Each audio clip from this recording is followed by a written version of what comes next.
Notre société a tendance de nous mentir pour nous dérailler et nous amener vers la perdition. Et ceci parce que lorsque nous sommes perdus, nous n'avons pas nos forces et nous sommes dès lors manipulables. Le calendrier grégorien que nous utilisons aujourd'hui en est un exemple. Mais ce n'est pas ça ce qui m'intéresse aujourd'hui. Aujourd'hui, je vais nous parler des vertus spirituelles du serpent. Ces vertus-là dont notre société s'est acharnée à nous faire croire que c'est une mauvaise chose, c'est satanique, c'est démoniaque. Alors, le serpent a plusieurs valeurs spirituelles et dans cette vidéo, je vais explorer 5 valeurs spirituelles du serpent et ces valeurs, je les répète très souvent dans mes directs, mais je crois que je dois enregistrer une vidéo pour les encaisser là-dedans, juste au cas où il y a des gens qui ne suivent pas mes directs. Alors, lorsque je dis que le serpent a des valeurs spirituelles très bonnes, les gens pensent que je dis que le serpent lui-même, il est bon. Et les gens me disent, ah, va te faire mordre par le serpent et on va voir si le serpent est bon ou pas. Je précise qu'ici, il s'agit des valeurs spirituelles du serpent et non le serpent lui-même. Alors, le serpent a 5 valeurs spirituelles que j'aimerais explorer. La première valeur est que le serpent a des dons de guérison. Lorsque vous expérimentez ce qu'on appelle l'éveil de la Kundalini, donc l'éveil du serpent qui est endormi en nous, vous êtes en mesure de soigner certaines maladies corporelles comme spirituelles qui sont en vous.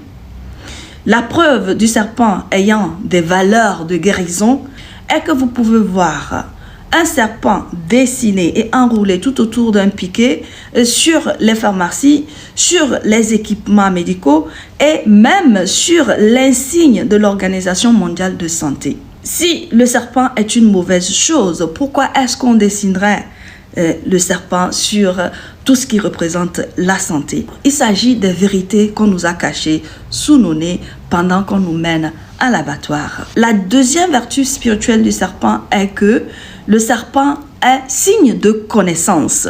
Okay? Dans la Bible, on s'est acharné à montrer que le serpent, c'est le diable, c'est le Satan, c'est lui qui ne veut pas du bien, c'est lui qui lutte contre Dieu ou le Dieu de la Bible.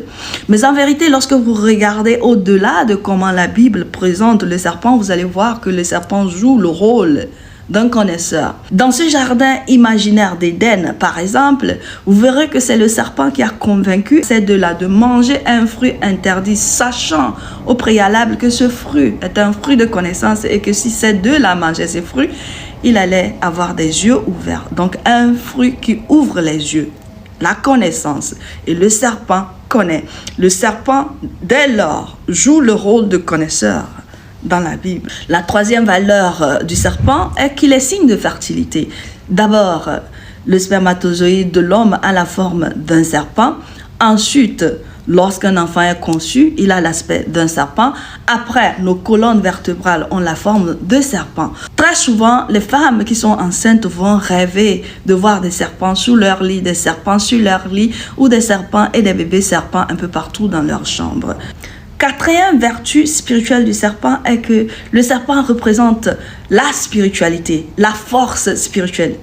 C'est d'ailleurs pour cela qu'il n'y a pas eu de pharaon en Égypte qui n'a pas porté de couronne de serpent.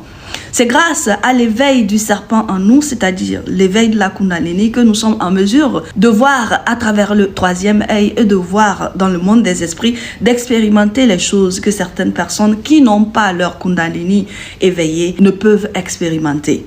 Posez-vous des questions à savoir pourquoi des êtres comme les pharaons, des êtres super avancés, qui ont construit des pyramides, les pyramides qui jusqu'aujourd'hui on se demande comment est-ce qu'on est arrivé à construire de telles pyramides à telle époque sans équipement adéquat et jusque-là ils n'ont toujours pas de réponse. Donc les pharaons étaient des êtres super avancés et si c'était super avancé, ce serait con que des êtres aussi super avancés décident de porter des serpents comme couronne sur les têtes si le serpent était une mauvaise chose. Cinquième vertu du serpent, eh bien le serpent représente simplement l'abondance. Il y a des gens que lorsque l'abondance financière va rentrer dans leurs mains, ils vont rêver de serpents. Il y a les gens, lorsqu'ils vont accepter leurs esprits des eaux, ils vont rêver de serpents blancs. Et je précise en passant que lorsque tu rêves très souvent de serpents blancs, il y a de fortes chances que tu as un lien avec les esprits des eaux. Je sais que beaucoup de gens vont encore me dire sorcellerie, ah, Mami Wata et autres, ah, elle envoie les enfants de Dieu à l'abattoir.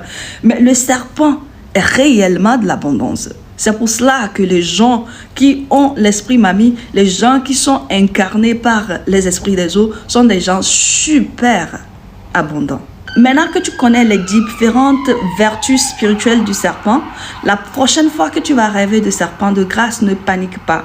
Cherche à comprendre quel est le vrai message que la mère nature t'envoie à travers le rêve de serpent.